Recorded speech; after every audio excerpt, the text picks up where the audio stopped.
not just the leads, the prospects, but all the underwriting data for you to easily go after all the customers that we've talked to the last 3 to 5 years that we didn't write the business.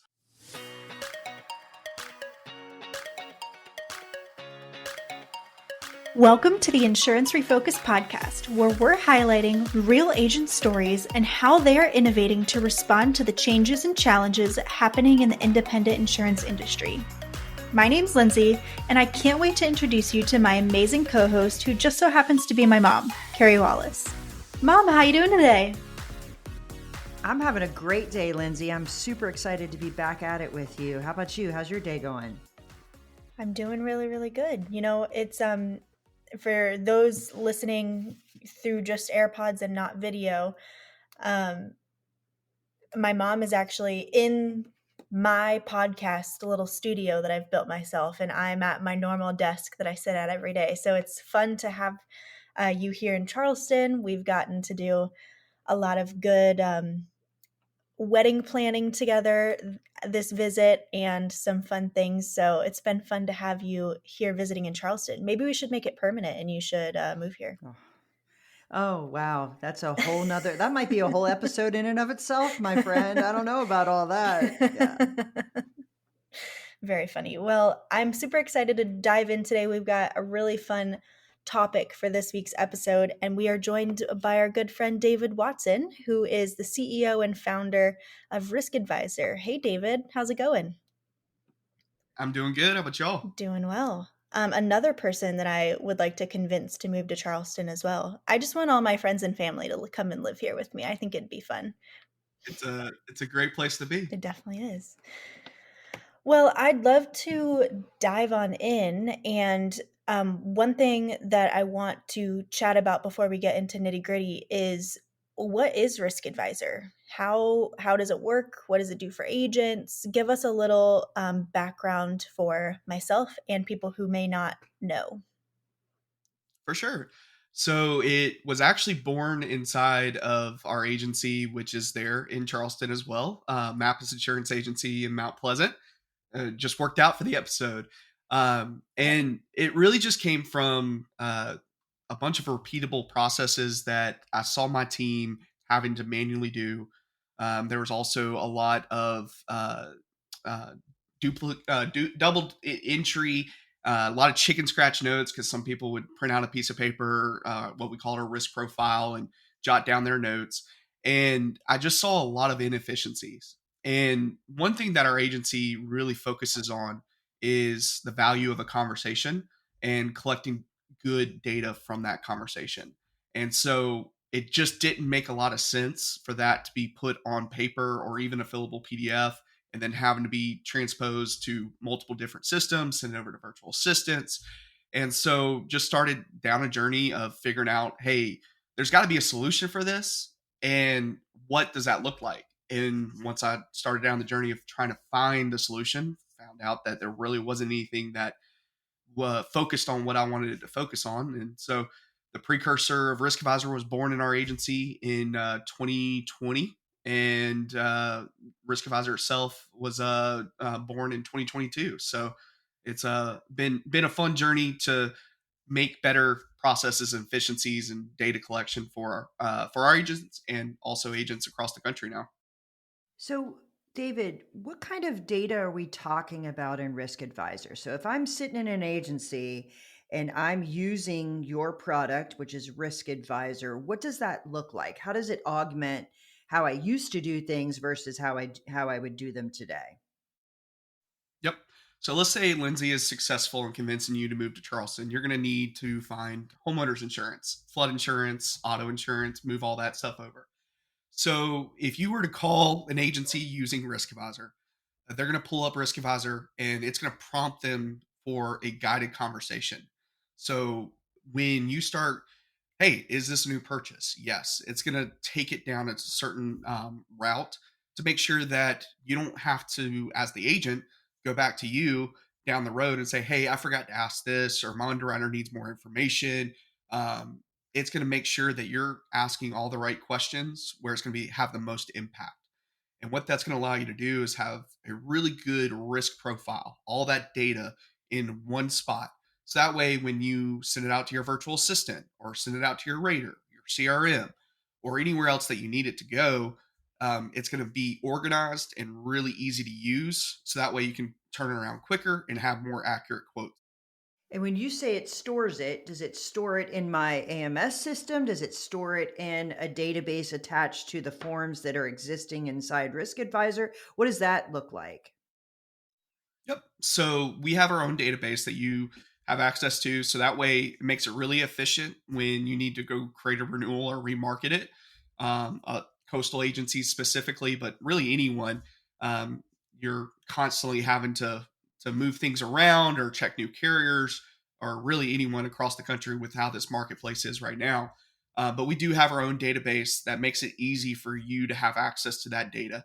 And then through some of our integrations, it can one of them be an agency Zoom. We can piggyback on their integrations with AMSs, but then you also have the ability to send it wherever you need to with API connections and things like that. So, to answer your main question, it is a data warehouse itself where all this data lives to be able to use it when necessary. So I don't think it's any secret. Like I I tend to really like data. Like I don't know how else to say that. I think our first podcast ever was 100% about the power of data. It's one of the main reasons I even do what I do today is, we created a data analytics company to benchmark agencies and to think about how we can leverage data to help agents run their businesses better, be better business owners, and really, um, elevate their game. And the reality is, there we are in a data rich environment. I don't know another engagement other than maybe buying a house or your financial planner that knows more about their customers than an independent agent knows about their customers. So while you were solving Or should know about their a customers. 100%, like you're 100% right there. Yeah. But you're describing um, a product that was born to create efficiency in a process, but a byproduct of it is this unbelievable amount of data that you now have consistently on all of your customers and prospects. Am I hearing that right?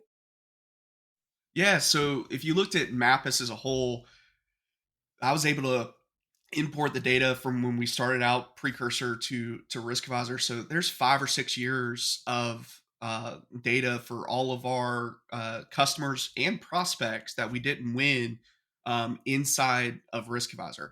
And there we have so many plans on how to continue to use this data. We've probably touched 5 to 10% of our capabilities long term of what we're going to be able to do with this data for agencies. But it is so important for just to having it stored in a way whether you can use it now, because everybody always talks about it and wants to, hey, how can I use my data? And that's always the number one important question. But making sure that you store it in a way that as you figure out additional ways down the road to use that data, it's accessible. You don't have to import it, you don't have to migrate it. It's in a place that you're able to tap into it down. When you say you added the data or you pulled the data, what was that process like? Is that easy to pull the historic data, or was it just easy for you guys because it was already structured that way? That's a great question. And honestly, I've never been asked that specific question, but because the precursor, there was still a lot of having to transpose it and make sure that everything lines up correctly. But because we had a way, with the precursor being a form builder, we had a way to export that data. We were able to import it. But when we talk to agents who their data might be locked up in their AMS, or their data might be locked up in a file cabinet, there is no easy way to do that. But because even if it wasn't the risk advisor way, it was the precursor, there was still the option to start down that right path. So that's definitely important. It points to what we're talking about is having the ability to use your data in ways that you need. So, okay. I I love this conversation because ringing in my ear is Chris Klein's voice, who says, fantastic. He'll say things like, If tomorrow an API was available, how would the average agent use it? And then I hear like, so, and I, that's like the litmus test. Like the average agent, if you had access to all of the risk profile data that you had on every prospect, every current client, what would you do with it is the question, right? Because data is only valuable if you can do something with it, and it can change the trajectory of your growth, the value of your agency, your ability to serve your clients better, your ability to grow, like all those things. If it's not doing that, it is data for data's sake. We actually, I mean, I can think of a couple ways myself, but I'd love to hear from your perspective. You're inside an agency, you've built this thing, you have access to the data. It is in a structured way, so you can actually pull it, look at trends, you can look at all kinds of stuff, right? Tell me how you're utilizing that data to better run the agency, or how agencies that have it are doing it to make a difference inside their agency. I mean, one of the simplest ways is our renewal path, where I mean, you can get super complicated when you start talking about all these different structures that you can put it. But the number one way is the most inefficient, one of the most inefficient processes in an agency right now is when you have to renew a policy on the personal line side or have to remarket it. It's no secret that the industry is in a difficult place right now when it comes to carriers pulling out of the marketplace, or just crazy high rates where you feel like you have to remarket.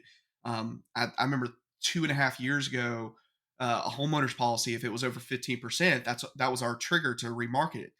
That triggers now 30%. So in less than 2 years, it's doubled. So, and the crazy thing is, we're remarketing more policies now than we did back then. So the ability to go into, let's say, a new purchase was last year, and that carrier was great on new business, but they take a crazy increase at renewal.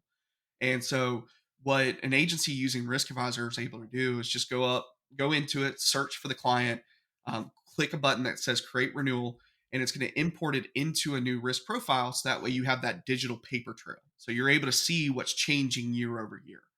And from there, if you're on the phone with the client, hey, just wanted, I see you've got a German Shepherd and a pool with a diving board.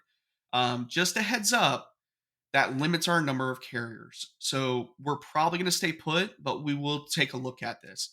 Oh, the German Shepherd, you no longer have the German Shepherd. You got rid of the diving board. Okay, that allows us to go to a couple different markets.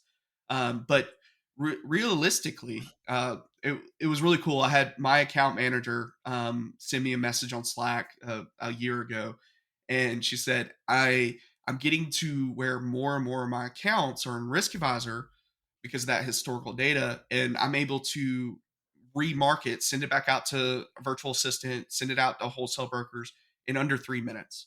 And it makes my day so much more efficient because I'm able to do this quickly with having all that in front of me instead of having to go pull the cord or having to go pull the carrier application. It's all there in front of me.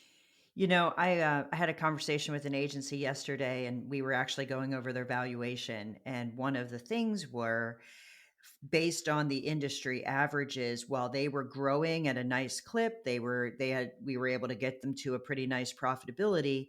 They were lagging in profitability because they were overstaffed. So then we went to talking about, well, what are you doing to tier your agencies and actually prioritize which ones are remarketed, which ones aren't, because the volume of work doubled. You said that, like, we were remarketing at a much lower, and now everybody's rates increased. So basically everybody went into the category that we're remarketing. Are you tiering? Risk Advisor could actually really help you discern which ones fall in this categories, which ones don't, because you've got this historical data, and it's something that can be done for the account manager in advance rather than them having to do all of that work. Access to that data allows you to do it. I mean, I can see that immediately, because that's the thing that I see over and over and over again this year. Their staff is saying we're overworked, and I'm saying you're overstaffed from a profitability standpoint. And they're like, lady, if I say that, my people are going to quit. Like, you've got to change your tune. it could actually help you in that process to say the workload has to change or be prioritized. It just, you know, that's a pretty cool. That's the thing that I like. If you can't put it in practical terms of how this can be used, it's really not, it's not as impactful as it could be. I also, I mean, listen, I live in the world of valuing agencies, buying and selling, making sure that you find the most appropriate buyer. I got to tell you, an agency that has all their data in a filing cabinet and maybe has their risk profile or pieces of their risk profile versus an agency that's got this, imagine the differential of that line of sight. I mean, talk to me about that, because that is powerful. 100%. And like I immediately think of when times were easy, where you would have one-page applications for a homeowners, and now you have five-page applications, it seems like. And carriers were like, "Yeah, just give me a general update on the roof," or, uh, "Yeah, we this carrier doesn't really need to worry about the wiring or the plumbing or things like that." Whereas now you've got to have all those details to even start the conversation for a quote. But when it comes to what you were talking about, the valuation method, and I, I know we talked about this a little bit off of the podcast, but it it it really just started coming to me that we talk about the data in an agency, how it makes it valuable, but I feel like we cut out. Let's say an agency has a 25 to 35% closing ratio. Okay, so that 25 to 35% of the people that they talk to that they have on the books, I feel like that is most commonly the data that is important to an agency, which is very important because that's the where the revenue and the commission comes from. But when you start to look at selling the assets of a business, if you're able to point to, hey, not only do you get access to all of this data for the customers we have, but we have all the data for the not just the leads and the prospects, but all the underwriting data for you to easily go after all the customers that we've talked to the last 3 to 5 years that we didn't write the business, or the ones that we lost. We have an easy way to go back after those. And so when you start looking at it as an acquisition, you're able to look at it in a way that, hey, it gets me to profitability that much quicker on an acquisition, where I'm buying leads. I'm buying qualified leads with underwriting data that makes it easy to start a conversation. It's not just a contact list, it's an underwriting list. And that's where, like, when it kind of hit me on that. That's why I was excited to get with y'all to just get your opinion on that, is because of the fact that I feel like that is something that no one's really thinking about on the acquisition scene, at least in my opinion. Yeah. So I think it is not something that's been available for us to really talk about in a meaningful way. So when you think about the value of an agency, you're definitely going to talk about the book that we have today. What is the likelihood that that book will stay has been the focus. So are there any risk factors that are going to cause the retention of that book to change if the ownership transitions, or if one of the carrier changes, or if your producer leaves, or whatever? That's been the main focus. The potential is difficult to quantify. So what is the one that we go to very quickly is, what's the account rounding opportunity inside a book? So if I'm a really efficient agency, and let's say Lindsay's is not, they have a lot of monoline policies, um, I might buy her at a discount and then pull her in, have my team go crazy on it, and be able to have potential revenue that's not there. That is a very common thing. Or if I'm a part of a network and I know I'm going to get a 2 point bump on everything she writes with one of the carriers because of my network relationships, again, there's potential revenue. So what is the current book doing? What's the potential upside if we pull those things together? What you're talking about is, what about this whole body of data of the quoted not bound or whatever, that, listen, I could have carrier appointments that could easily place that business where you weren't as competitive when you quoted it, or whatever your repertoire was. It could be incredibly powerful for someone as a buyer. That's a whole new ball game. And I think that that's the way that that's the way our industry is moving. The more we've got solid data, that's a differentiator. I gotta break it. I love all independent agents. There's no question about it. But this is what I talk about, where this gap starts to widen significantly if you are not staying up. If your data is sitting in a filing cabinet and you're still talking about, you know, or even your AMS system doesn't have the information in it that it should, and another agency does, this whole rule of thumb that everybody's 2 times revenue just went out the window, because the potential revenue and the ability to quantify it is now being able to be formed for those that have the data, and the ones that don't have no story to tell. That is crazy. Like, that is exciting stuff for me. And if I could attach that in evaluation, like, listen, if I can say, hey, here's all the stuff in the last 3 years that was not bound but potential. Hey, Mr. Buyer, what would you pay for that? That's a whole new conversation. One thing that I was thinking about when you were going through that is not just quoted not bound, but you mentioned how important it is in an acquisition for the stability, or the making things efficient when you do need to move it over to a new carrier. And one of the least efficient things of that is when you have to call them as the new agency, you don't have a relationship, and say, hey, I don't have any of your, I have your contact information, I have your policy information and what's on your deck page, but I need, do you have a dog? Do you have a pool? Do you have, what's your, what on your umbrella? What do you need your liability limits and things like that to be? But if you have all that available, you're going to automatically see an uptick in your conversion ratio on keeping that customer, because you're going into that conversation armed instead of blinded. 100%. David, you might be the first person who's come on the podcast that actually turned it around and interviewed me rather than me interviewing you. Like, how the hell did that just happen? I don't know what just happened here. Yeah, That's funny. love it. Love it. The other thing, one thing that's been in the back of my mind while we've been having this conversation is it truly will help you find a good buyer, a buyer who you know is going to care about your clients, a buyer who you know is going to actually be able to use the information in a way. Like, that's half the battle. And I feel like you're selling your agency. Who are you going to sell to?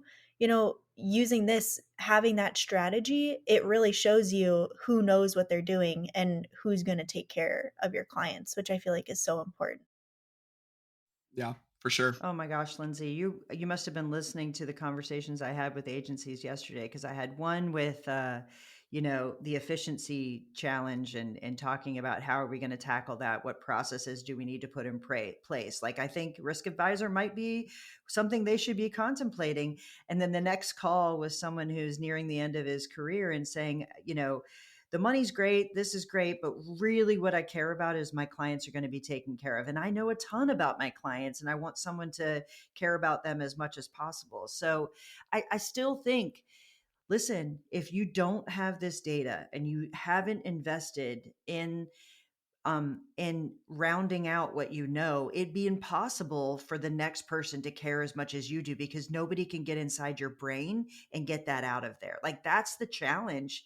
And I think it causes people to hang on for a really long time, because they can't transfer all their knowledge. They've not put the things in place that allows them. This is the kind of product that does it.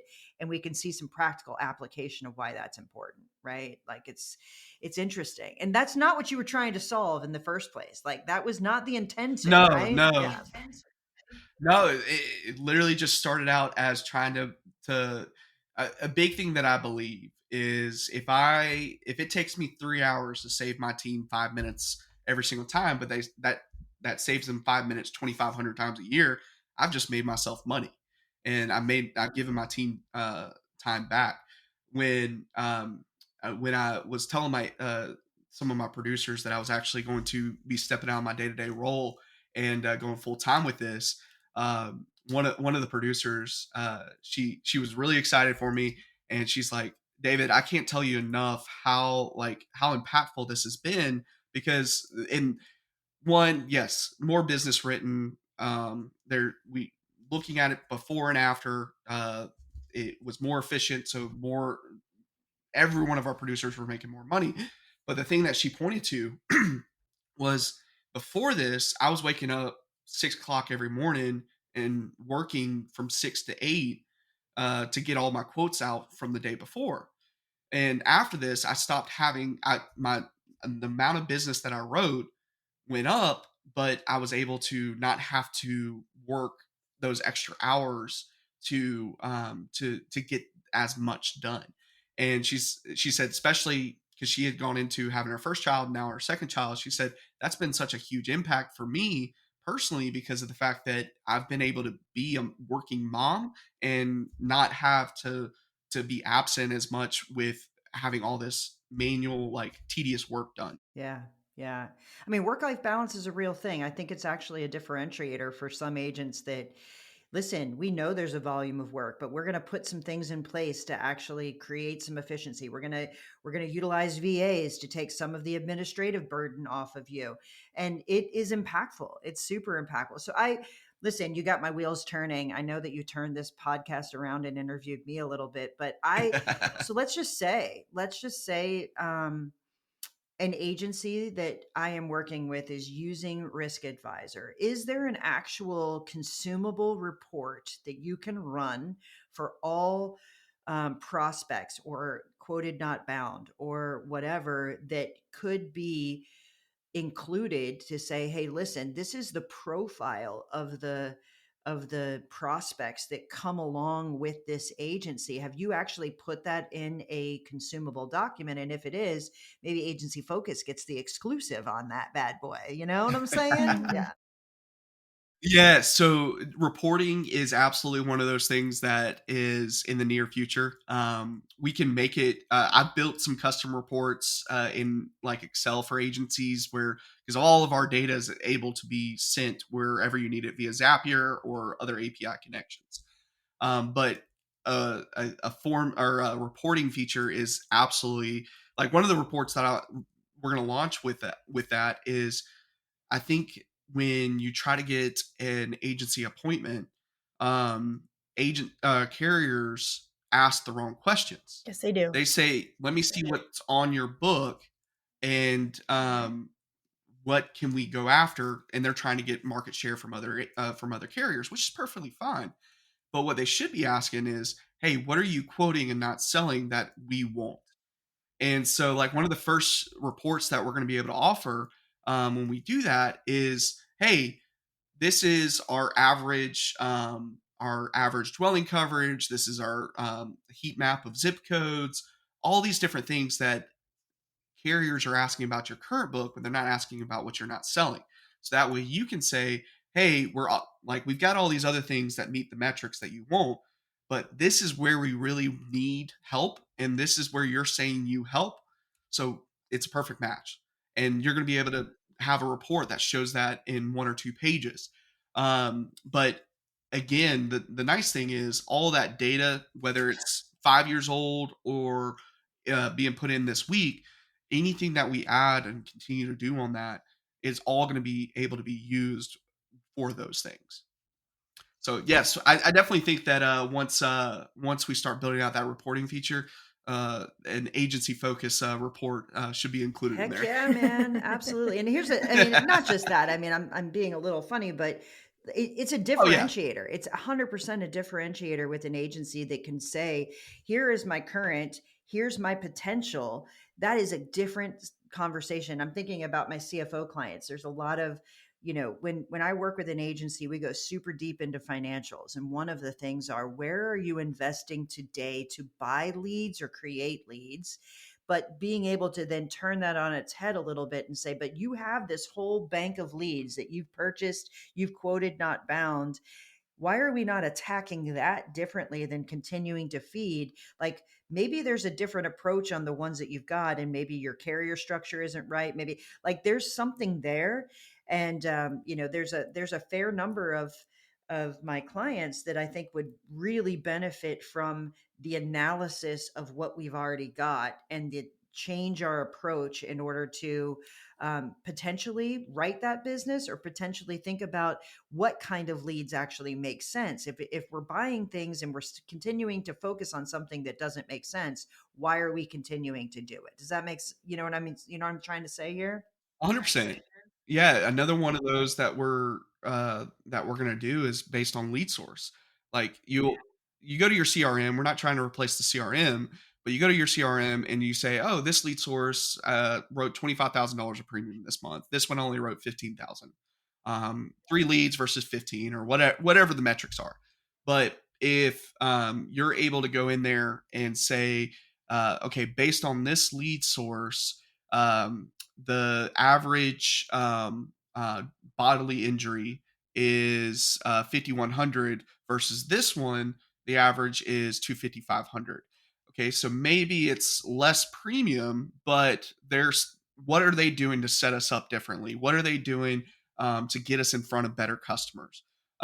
Because obviously, written premium revenue always is the end all be all, but there's also like when you talk about quality of business, you don't want to be putting, especially for an acquisition, you don't want to be putting bad business on the books just to be putting bad business on the books. 100%. It's not all created equal. And now you can look at a body of, a segment of your agency and say, hey, can I do the analysis, marry some data with it that's now in a consumable format? Like, listen, if it's in a PDF, you can't see it. Like, if it's in an email, you literally can't see it. If it's on paper in a file, you absolutely can't see it. You're talking about now that information is captured in a form, put in a searchable field, that now it's in structured data versus unstructured data. Now we're cooking with like gas big time, because we can start and analyze our own book, our own leads, and so can a buyer, and so can, like, that is powerful.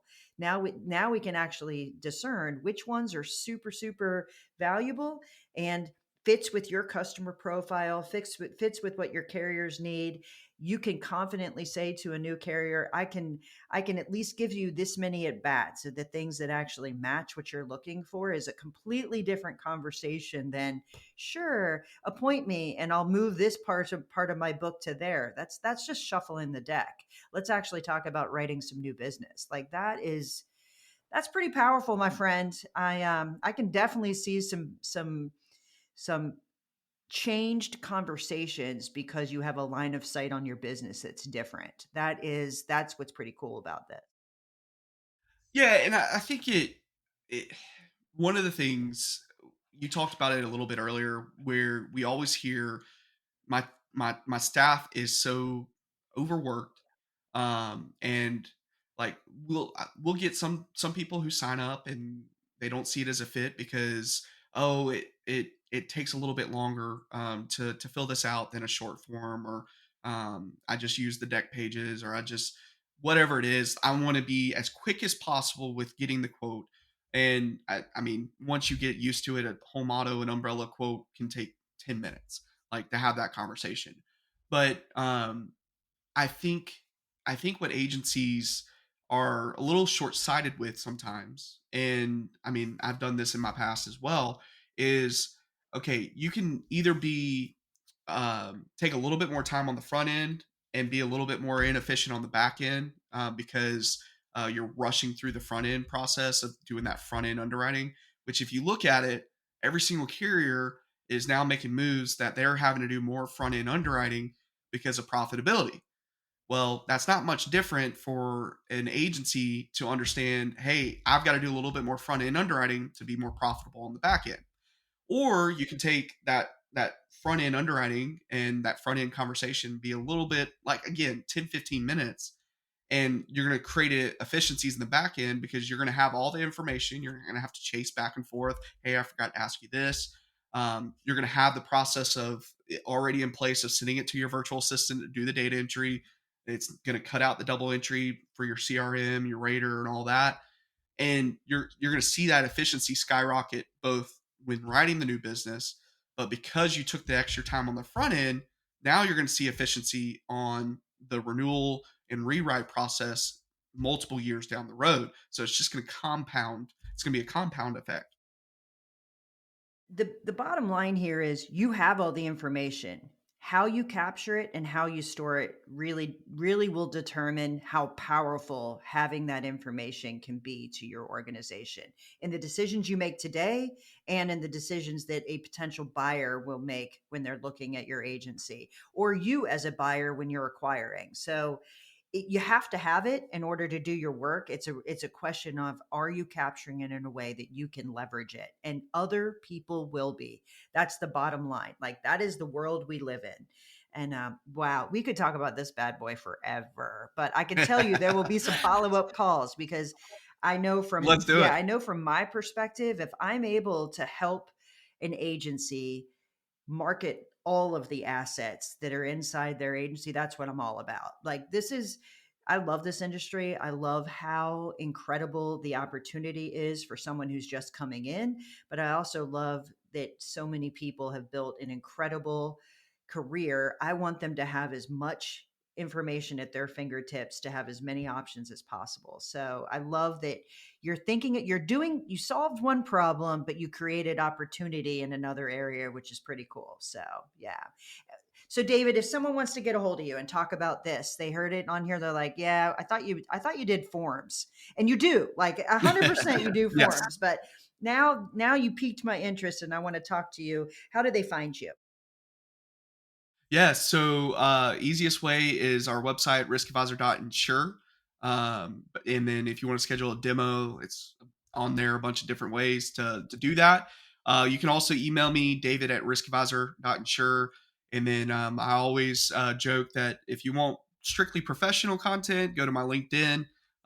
If you want some bad sport takes with a traditional professional content, my Twitter is our X is the place to go there. But I'm on both, easy to find, and happy to interact with anyone who wants to continue the conversation. Yeah, well, I really appreciate you joining us today. Thank you so much, and I'm seeing a couple calls in our future. That's what I'll say. Looking forward to it. All right, man. Thanks so much for tuning in to the Insurance Refocused podcast. If you enjoyed the episode, please be sure to hit subscribe and leave us a review so you'll never miss us. Want to learn more about how Agency Focus can help you grow your agency? Head to agency-focus.com or email Carey directly at carey@agency-focus.com. If you need to get in touch with me, feel free to shoot me an email at lindsay@agency-focus.com. Thanks so much for tuning in. We'll see you next week.